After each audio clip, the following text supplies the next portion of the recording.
Assalamualaikum warahmatullahi wabarakatuh. Perkenalkan, nama saya Ramadita dengan NIM 22110032.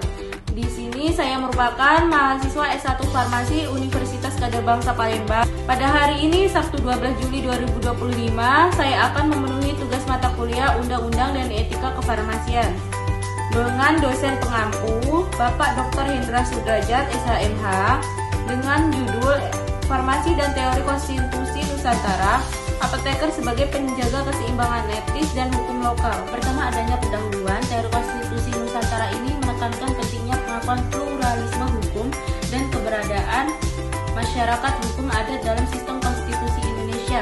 Konstitusi seharusnya tidak bersifat tunggal, melainkan adaptif terhadap nilai-nilai lokal.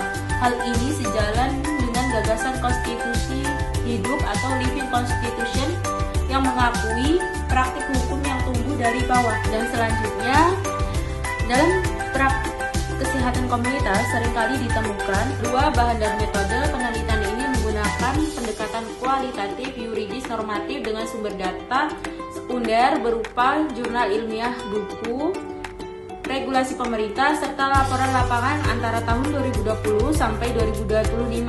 Teknik pengumpulan data dilakukan dengan melakukan studi dokumentasi dan observasi tidak langsung. Analisis dilakukan secara deskriptif dan interpretatif dengan memetakan keterhubungan antara praktik farmasi dan struktur hukum lokal, serta kecenderungan regulasi farmasi yang inklusif terhadap masyarakat adat. Berisikan uraian metode secara umum yang akan dilakukan. Yang ketiga yaitu hasil dan diskusi dalam kerangka berpikir konstitusi Nusantara yang dikembangkan oleh Dr. Hendra Sudrajat SHMH. Peran apoteker dalam konteks lokal tidak hanya sebagai distributor obat, melainkan juga fasilitator komunikasi budaya dan hukum. Apoteker dapat membantu mengedukasi masyarakat mengenai keamanan produk tradisional serta menyalurkan aspirasi masyarakat adat ke institusi pemerintah daerah. Dan apoteker di berbagai daerah menghadapi dilema antara kepatuhan terhadap kode etik profesi nasional dan norma-norma adat lokal yang berlaku. Misalnya dalam praktik pengobatan tradisional terdapat nilai-nilai kolektivitas, pantangan budaya, serta penghormatan terhadap tokoh adat yang seringkali tidak terakomodasi dalam regulasi nasional. Perbandingan regulasi etika apoteker nasional dan hukum lokal dari aspek tanggung jawab, etika apoteker nasional, kode etik IAI kepada pasien dan masyarakat berdasarkan prinsip ilmiah dan hukum adat atau kearifan lokal kepada komunitas, tokoh, dan nilai spiritual lokal. Dari aspek komunikasi terpetik, yaitu etika apoteker nasional atau kode etik IAI berdasarkan prinsip profesional, ilmiah, dan hukum kesehatan.